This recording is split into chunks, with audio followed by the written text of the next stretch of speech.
ऐसा क्यों हो रहा है माँ? क्यों क्यों माँ? क्या पता किसकी नजर पड़ गई हमारे गांव पर। शायद कोई शाप लग गया है। सुना है हमारे पास वाले गांव में तो 2 दिन से रात हो रही है। 2 दिन से रात हो रही है और रात हो ही नहीं रही है। ये तो बहुत बेकार है। मैं दिन में यहाँ रहूंगा और रात को जाकर उस गांव में सो जाऊंगा। मुझे नहीं रहना दिन में। हाँ, ये हुआ। तुम कैसे सोओगे वो मुझे नहीं पता। 2 गांव के बीच एक अदृश्य दीवार बनी हुई है। वो दीवार पार करके इस गांव के लोग दूसरे गांव में या दूसरे गांव के लोग हमारे गांव में नहीं जा पा रहे। तो क्या होगा माँ? क्या हमारे गांव में कभी रात नहीं आएगी? हमारा गांव ऐसा क्यों हो गया? अगर रात नहीं होगी तो सूरज की गर्मी में हमारा पूरा गांव जलकर खाक हो जाएगा माँ। क्या पता बेटा, हमारे भाग्य में क्या है, लेकिन ऊपर वाला जो करेगा वो हमारे भले के लिए ही करेगा। हाँ, मुझे ये सब कुछ अच्छा नहीं लग रहा माँ। मैं सो नहीं पा रहा हूँ। मेरा सर दुख रहा है। 2 दिन से मेरा सर घूम रहा है। शरीर भी लगता है कि जैसे बीमार हो गया है। मैं क्या करूँ माँ?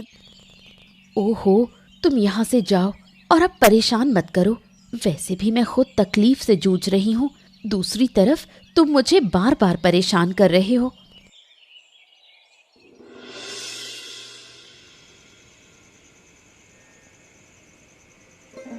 रात के गांव में हरेंद्र की माँ शांता बूढ़ी रहती है, जिसे रात को दिखाई नहीं देता।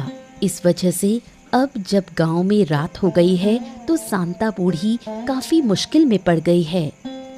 हरेंद्र, ओ हरेंद्र, कहाँ गए तुम? यहाँ आओ, मुझे बाहर ले जाओ। मुझे कुछ भी नजर नहीं आ रहा।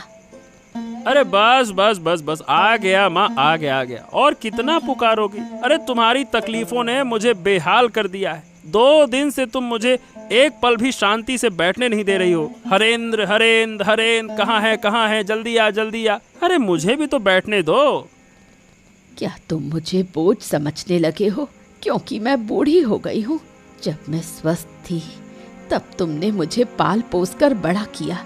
अब तुम मुझे बोझ समझने लगे।